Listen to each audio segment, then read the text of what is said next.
Il y a ce moment précis où tu te regardes dans le miroir et tu ne te reconnais plus. Pas parce que tu as vieilli, pas parce que tu as changé physiquement, mais parce que tu réalises que chaque geste, chaque mot, chaque choix que tu fais depuis des années, ce n'était pas toi. C'était la version de toi que tu pensais devoir être pour être aimé. Tu as appris à sourire quand tu étais en colère. Tu as appris à dire « ça va » quand tout s'effondrait. Tu as appris à rendre ton corps plus petit, ta voix plus douce, tes opinions moins tranchantes. Tu as appris à être acceptable.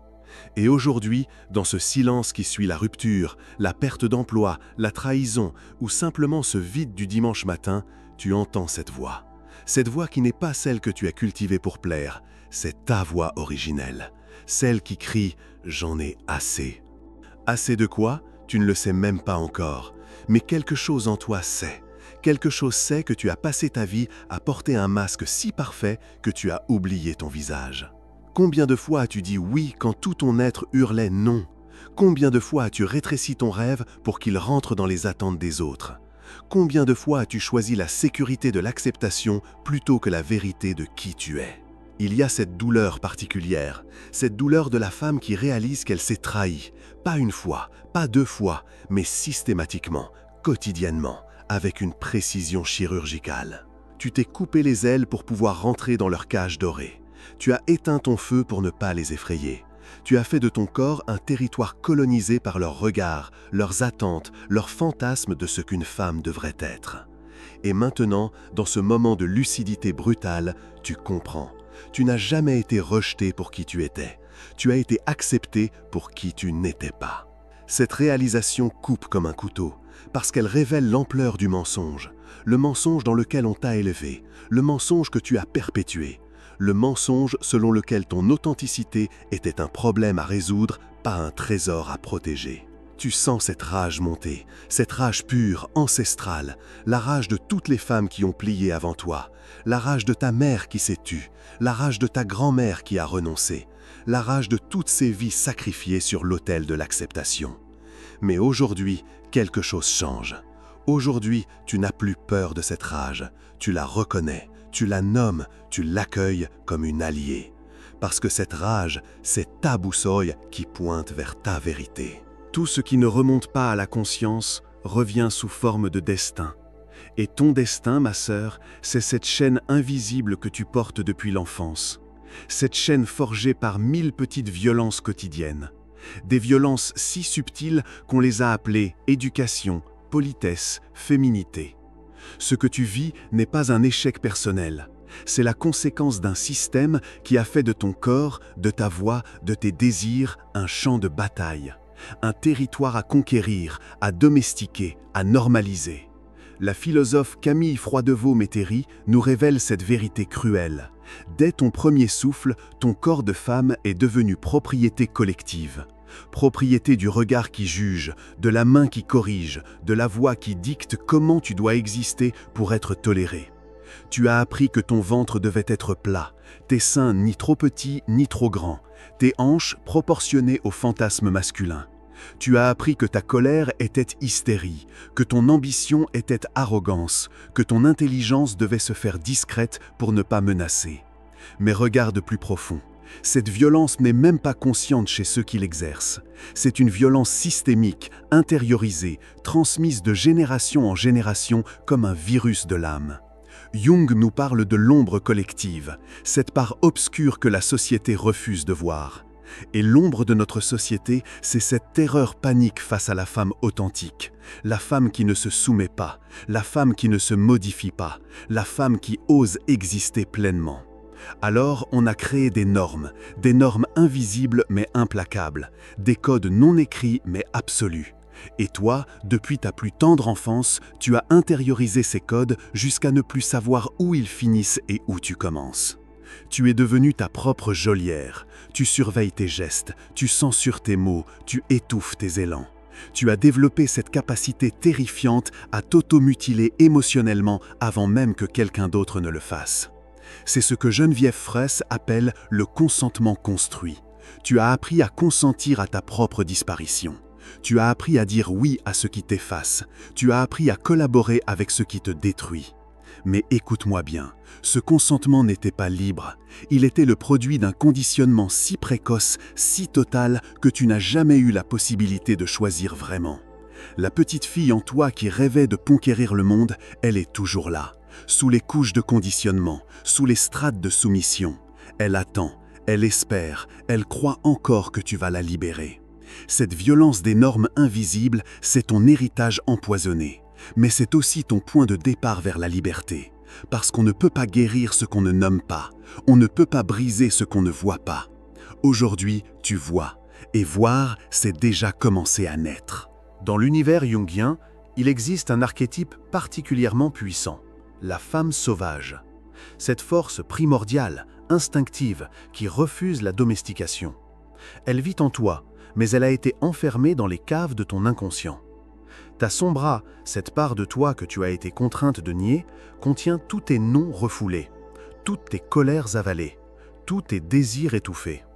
Elle grandit dans l'obscurité et parfois elle explose en symptômes. Dépressions inexpliquées, relations toxiques répétitives, sabotage inconscient. Mais ta sombra n'est pas ton ennemi, elle est ta gardienne. Elle protège ce que tu as de plus précieux, ton authenticité. Quand tu la rencontres vraiment, sans jugement, elle te rend tes armes, elle te rend ta force. Pense à l'anima et l'animus jungien. En toi coexistent le féminin et le masculin. Mais on t'a appris à développer seulement certains aspects. La douceur, jamais la fermeté. L'accueil, jamais la conquête. La patience, jamais l'urgence. Tu as amputé la moitié de ton être pour rentrer dans leur définition étriquée de la féminité. Tu as tué le guerrier en toi pour préserver la nourricière. Tu as éteint le feu pour cultiver l'eau. Mais regarde cette image. Imagine-toi comme un arbre qu'on aurait taillé, élagué, sculpté pour qu'il ressemble à ce que les jardiniers attendaient. Tes branches naturelles coupées, tes racines profondes arrachées, ta forme originelle déformée. Cet arbre, c'est toi, mutilé pour être décorative, réduite pour être acceptable, domestiquée pour être aimable. Et maintenant, voici l'exercice qui va changer ta perspective. Prends un papier, dessine cet arbre mutilé, dessine-toi tel que tu es devenu. Les branches coupées représentent tes rêves abandonnés. Les racines arrachées symbolisent tes besoins niés. La forme contrainte figure ta personnalité modifiée. Puis, sur une autre feuille, dessine l'arbre que t'aurais été si on t'avait laissé pousser libre. Laisse aller ton instinct, ne réfléchis pas. Dessine tes branches sauvages, tes racines profondes, ta forme authentique. Regarde la différence. Pleure-la si tu en as besoin. Cette différence, c'est le prix de ton acceptation. C'est ce que tu as sacrifié pour ne pas être rejeté. Mais voici la révélation. Ce deuxième arbre, il existe encore. Sous l'écorce de ta conformité, sous les cicatrices de tes compromis, il pousse. Il pousse dans l'ombre, lentement, patiemment. La métamorphose que tu cherches n'est pas une transformation, c'est une révélation. Tu ne vas pas devenir quelqu'un d'autre, tu vas redevenir qui tu as toujours été. Cette femme sauvage qui sommeille en toi, elle connaît le chemin. Elle sait comment retrouver tes branches coupées. Elle sait comment faire repousser tes racines. Il suffit de lui donner la permission. Il suffit de dire « Je ne veux plus être acceptable, je veux être vrai ». Maintenant, nous allons faire quelque chose de révolutionnaire. Nous allons créer un rituel de désobéissance. Un rituel pour rompre le sortilège de l'acceptation. Trouve un miroir, place-toi devant. Regarde cette femme qui te fait face. Cette femme qui a appris à se taire. Cette femme qui a appris à s'excuser d'exister. Dis-lui, je te vois. Je vois ta fatigue, je vois ta colère, je vois ta beauté cachée sous les masques, et je choisis de t'aimer tel que tu es. Maintenant, l'exercice de la lettre à l'enfant que tu étais. Écris une lettre à la petite fille de 7 ans qui vit en toi, celle qui a commencé à comprendre qu'elle devait se modifier pour être aimée. Dis-lui tout ce que tu aurais voulu qu'on te dise à cet âge. Ma chérie, tu n'as pas à changer, tu n'as pas à être plus petite, tu n'as pas à être plus douce, tu n'as pas à porter la responsabilité des émotions des autres. Tu as le droit d'être exactement qui tu es. Écris cette lettre à la main, pleure si ça vient, rage si c'est nécessaire. Cette lettre, c'est ton premier acte de rébellion. Ensuite, l'exercice de la ligne du temps émotionnel. Sur une grande feuille, trace une ligne horizontale. Marque les moments clés où tu as commencé à te trahir. Le jour où tu as arrêté de lever la main en classe. Le jour où tu as commencé un régime. Le jour où tu as accepté ce travail qui t'ennuie. Le jour où tu as dit oui quand tu pensais non. Chaque point sur cette ligne représente une petite mort, une petite abdication, un petit renoncement à toi-même. Regarde cette ligne. Elle raconte l'histoire de ta domestication. Mais elle révèle aussi ton potentiel de libération, parce que chaque point peut devenir un point de renaissance. Et maintenant, voici la phrase bomba qui va résonner en toi. Tu n'étais pas défectueuse. Le système qui exigeait que tu changes l'était. Laisse cette phrase pénétrer chaque cellule de ton être. Tu n'étais pas le problème. Tu n'as jamais été le problème. Le problème, c'était ce monde qui ne supportait pas ta vérité. L'exercice final de ce bloc, la visualisation de la cage dorée.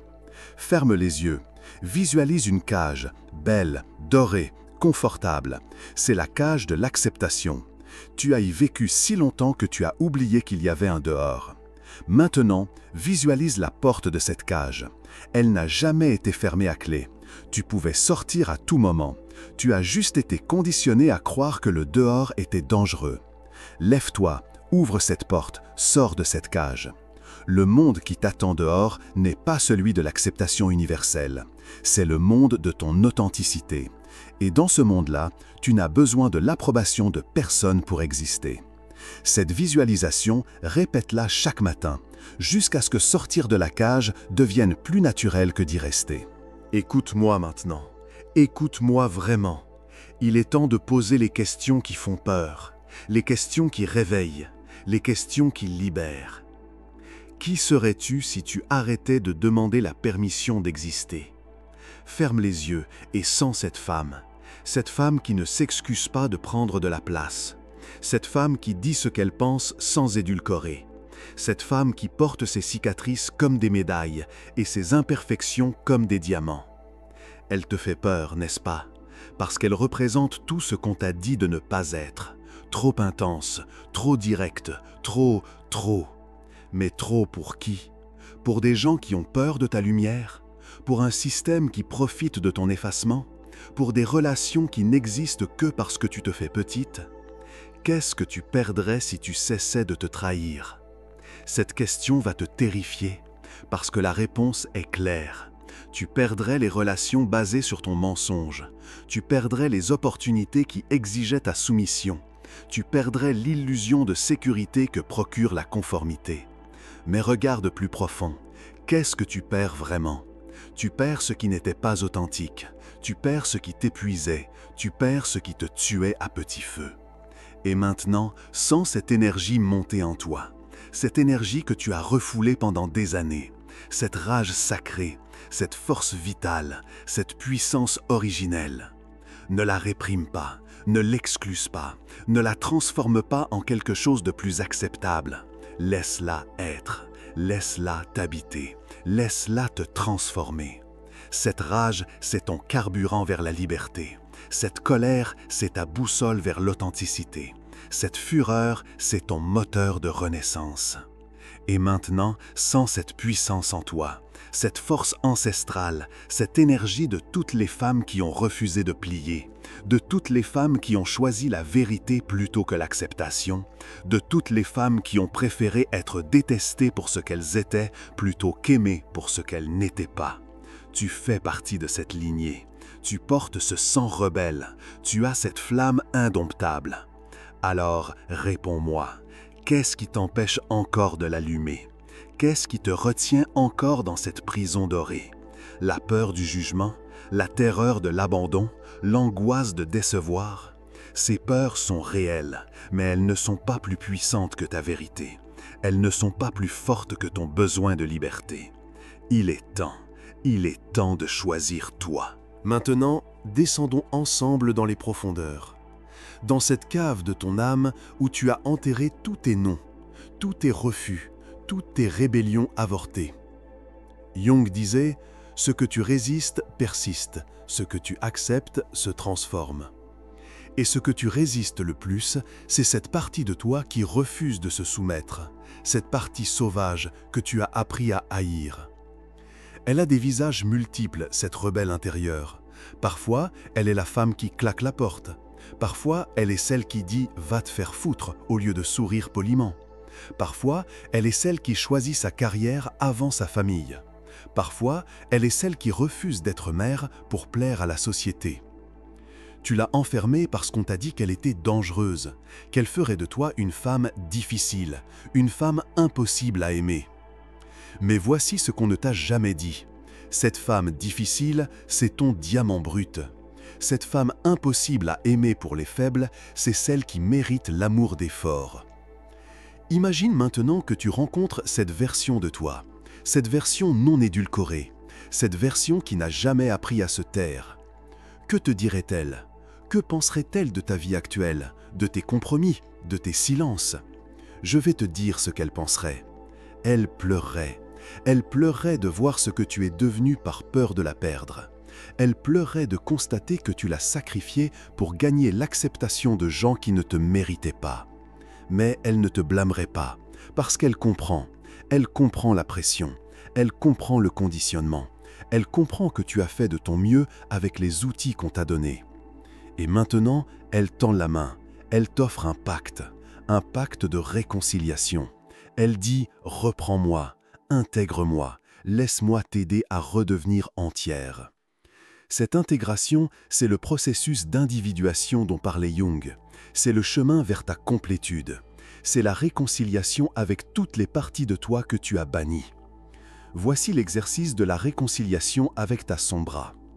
Écris une lettre d'excuse à cette part de toi que tu as reniée. Dis-lui « Je suis désolé de t'avoir abandonné. Je suis désolé de t'avoir fait taire. Je suis désolé d'avoir honte de toi. » Puis, laisse-la répondre. Écris avec ta main non dominante. Laisse-la s'exprimer librement. Laisse sortir sa colère, sa déception, mais aussi son pardon.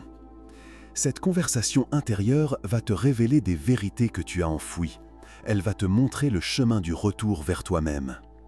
Parce que tu vois, ma sœur, le problème n'a jamais été que tu sois trop.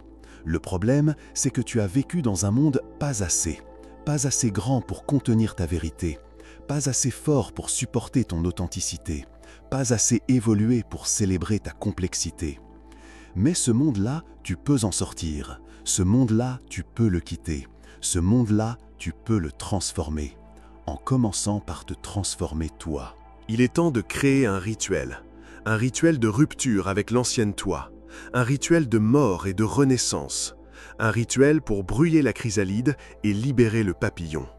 Ce rituel, tu vas le faire seul, dans l'intimité de ton être, dans le secret de ton cœur, parce que les transformations les plus profondes se font toujours dans le silence. Trouve un objet qui symbolise ton ancienne façon d'être. Ça peut être un vêtement que tu portais pour plaire, une photo de toi en train de sourire quand tu souffrais, une lettre d'excuse que tu n'aurais jamais dû écrire, un bijou offert par quelqu'un qui t'a demandé de changer.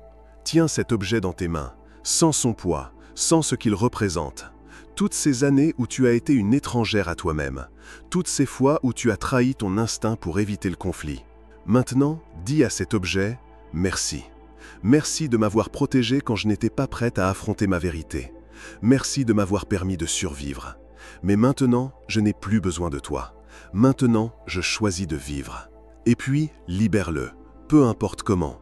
Brûle-le si c'est possible. Enterre-le, jette-le à la mer, donne-le. L'important, c'est l'intention.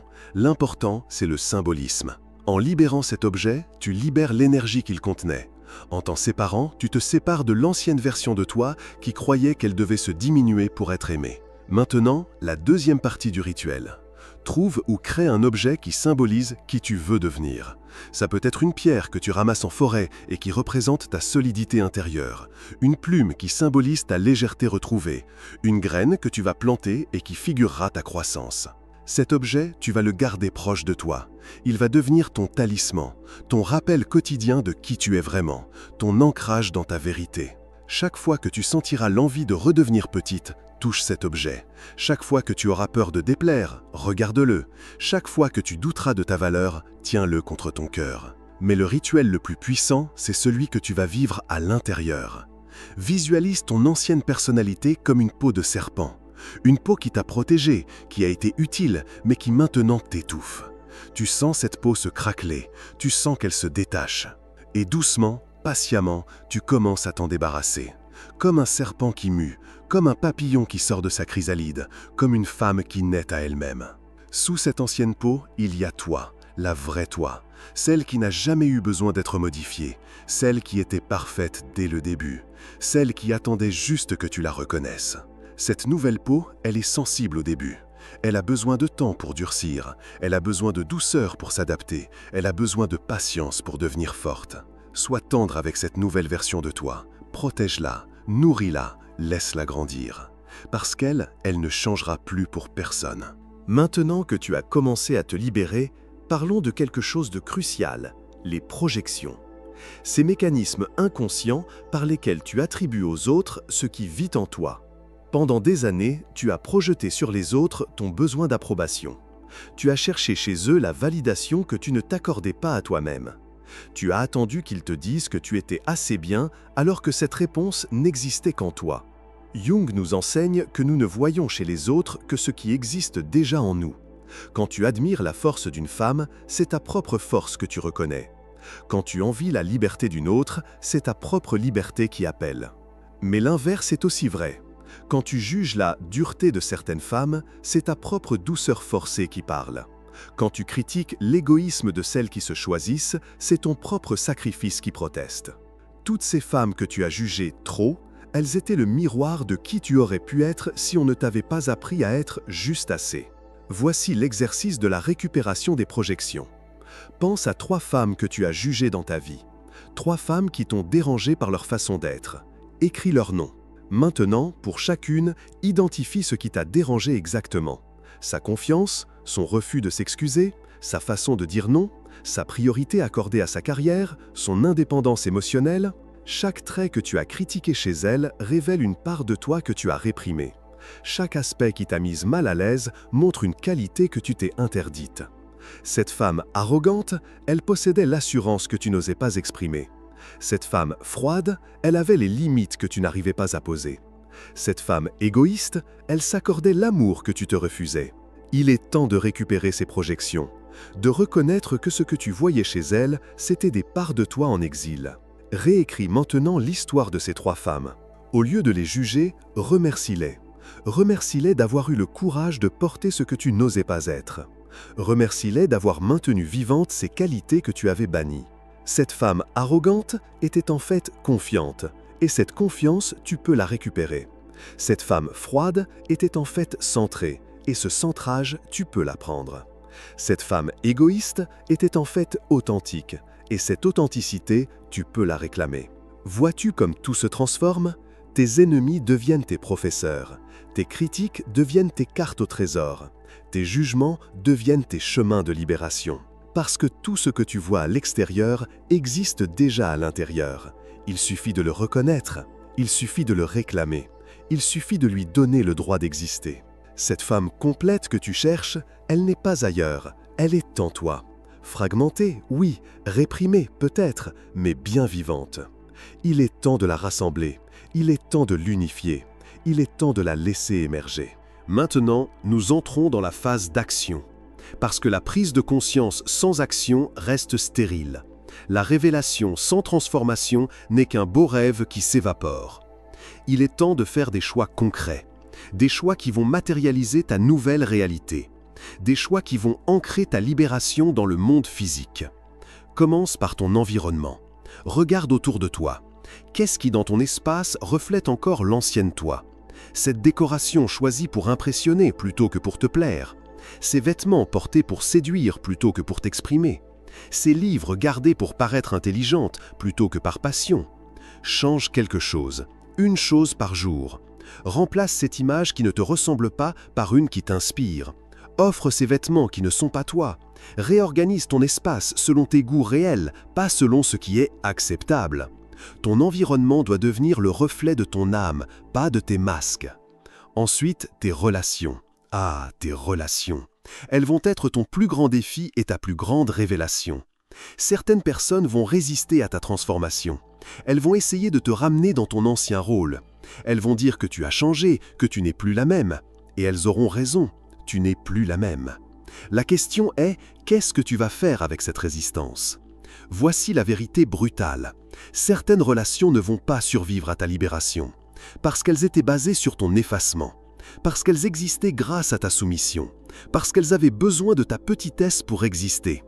Et c'est douloureux, c'est même déchirant, mais c'est nécessaire. Une relation qui meurt quand tu deviens authentique n'était pas une vraie relation, c'était une transaction. Tu donnais ton conformisme, ils donnaient leur acceptation. Tu offrais ton mensonge, ils offraient leur confort. Mais maintenant, tu proposes ta vérité. Et seuls ceux qui sont capables d'amour véritable vont rester. Pratiquement, commence par de petits noms. Ce dîner où tu n'as pas envie d'aller, décline. Cette faveur qu'on te demande et qui t'épuise, refuse. Cette conversation où on te manque de respect, interromps-la. Chaque non authentique libère de l'énergie pour tes oui véritables. Ensuite, pratique l'expression authentique. Dis ce que tu penses vraiment. Exprime ce que tu ressens réellement. Partage ce que tu veux sincèrement. Au début, ça va faire peur. Ta voix va trembler. Tes mains vont transpirer. C'est normal. Tu réapprends à exister. Mais petit à petit, ta voix va se raffermir. Tes mots vont trouver leur puissance. Ta présence va retrouver sa densité. Et un jour, tu vas te réveiller et réaliser que tu n'as plus peur d'être toi. Tu vas constater que tu ne demandes plus la permission d'exister. Tu vas découvrir que tu ne t'excuses plus d'avoir des besoins. Ce jour-là, tu comprendras que tu n'as pas changé. Tu as juste cessé de mentir sur qui tu étais. Et ça, c'est la plus belle des révolutions. Nous voici arrivés au bout de ce voyage. Mais en réalité, nous ne sommes qu'au début de ta vraie vie, au début de ton existence authentique, au début de ta liberté. Imagine-toi maintenant comme un phénix, cet oiseau mythique qui renaît de ses cendres. Tu as brûlé, tu as souffert, tu as traversé le feu de ta propre transformation, et maintenant tu émerges. Tes nouvelles plumes ne ressemblent pas aux anciennes. Elles sont plus fortes, plus vraies, plus éclatantes. Elles portent la sagesse de ton voyage. Elles portent la beauté de tes cicatrices. Elles portent la puissance de ta renaissance. Cette femme qui vole maintenant, elle n'a plus besoin de demander la permission de s'élever. Elle n'a plus peur de prendre de l'altitude. Elle n'a plus honte de sa magnificence. Parce qu'elle a compris quelque chose de fondamental. Elle n'était pas venue au monde pour être petite. Elle n'était pas née pour être acceptable. Elle était venue pour être entière. Et toi, ma sœur, regarde-toi maintenant. Regarde cette femme que tu es en train de devenir. Cette femme qui ose dire non. Cette femme qui ose dire oui. Cette femme qui ose tout simplement être. Tu n'es plus celle qui se transforme pour être aimée. Tu es celle qui aime qui elle est. Tu n'es plus celle qui change pour plaire. Tu es celle qui plaît en restant vraie. Cette révolution n'est pas bruyante, elle est silencieuse. Elle se fait dans le secret de ton cœur, dans l'intimité de tes choix, dans la discrétion de tes nouveaux noms et la fermeté de tes nouveaux oui. Chaque matin où tu te réveilles et choisis ta vérité plutôt que leur acceptation, tu révolutionnes le monde. Chaque fois que tu t'aimes tel que tu es, plutôt que de te modifier pour plaire, tu brises une chaîne ancestrale. Tu ne le fais pas seulement pour toi, tu le fais pour toutes les femmes qui viendront après toi, pour ta fille, ta nièce, tes amis, pour toutes celles qui observent et qui apprennent qu'il est possible d'exister sans s'excuser. Tu deviens un modèle de liberté, un exemple d'authenticité, une preuve vivante qu'on peut être aimé pour qui on est vraiment. Alors maintenant, je te demande ceci. Écris dans les commentaires ces mots sacrés. Je suis complète telle que je suis, et je n'ai plus besoin de changer pour être aimée. Ces mots sont ta déclaration d'indépendance, ton serment d'authenticité, ta promesse de liberté. Et maintenant, la question qui va résonner en toi. Qui vas-tu être maintenant que tu sais que tu n'as jamais eu besoin d'être quelqu'un d'autre? Tu es forte, ma sœur. Tu es forte d'avoir eu le courage de te rencontrer vraiment. Tu es brave d'avoir choisi la vérité plutôt que le confort. Tu es libre d'être enfin toi. Et ça, Personne ne pourra jamais te l'enlever.